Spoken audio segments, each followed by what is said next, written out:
Yay, what's up? Hey guys, what's up, Kitchap? Panibagong vlog tayo sa ating YT. Kay bagan wala na tayo upload. Nagkayat-kayat pa ko, giko to naman siguro ko. Kay grabe kasuga, gazid as in, grabe kasuga sa amo pwesto guys. By the way, kasamahan ko sa work, shout out, Ate Marilyn. Say hi to me. Hi ka naman sa vlog ko. Ayan. Starting po siya, nagko-content creator din siya guys. Follow niyo siya guys. Ang inyong Tindera vlog. Anong pangalan ng page mo? Ang inyong Tindera. Ang haba naman. Tinderang vlogger na lang, palitan mo. Mag-vlogger kang tanan, hangtod nga mahurot ang kwarta ni Meta. Unja, inig ka hurot, wala pa ta kasweldo. Huy!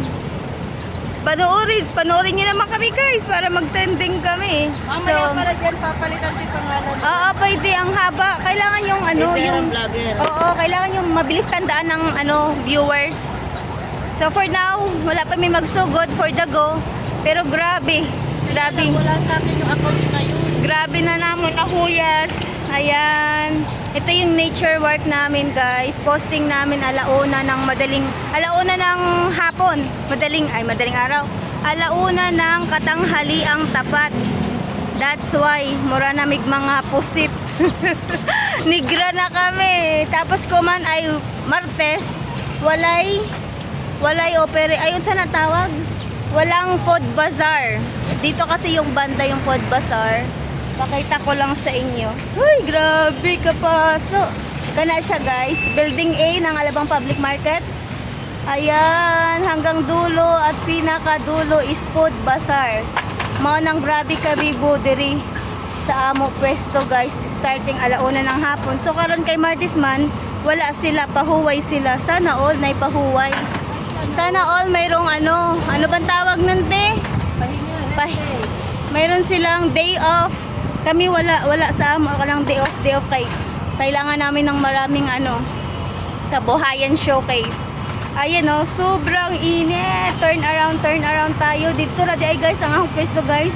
Sa mga viewers diri nga taga-Alabang lang sila, Alabang Muntinlupa City. Dali ra mabagta ng among pwesto guys. Kay kanila ang palatandaan kani siya. Kaning dako nga sa nitawag parol Christmas tree or whatever.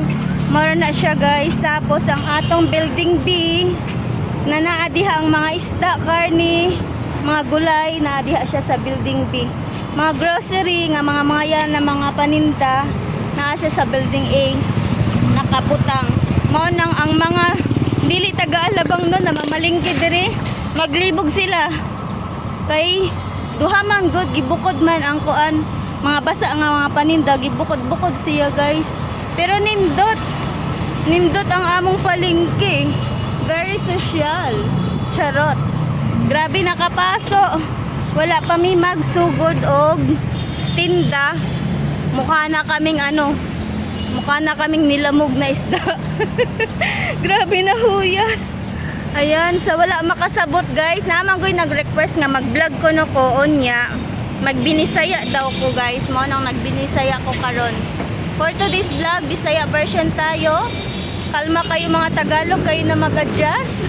Kayo usahay raman ko magbisaya.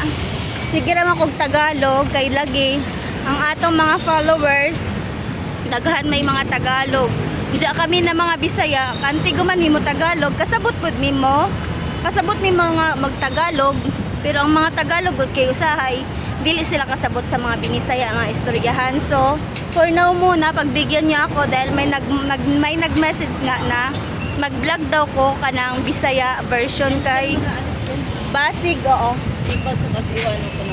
basig makalimot na kuno ko mag-Tagalog na kuno ko sipin nyo guys 20 years na ako dito sa Alabang. Huy! Huwag kang magwala. Nagugulat ako, nagbablog ako dito. Ayan, bye-bye Ate Marilyn. Wala pa man ang among boy mo nang siya na lang ang naghakot sa paninda guys. Ito So yun lang, share lang natin for today's video. Bye! Bye everyone! Thank you for watching. Walang kalimutan guys no? Huwag nyo kalimutan, Jenny Salubre Vlog. I-follow nyo naman. Subscribe naman pala. Subscribe then tap the notification bell para updated kayo sa bago nating vlog. Bye!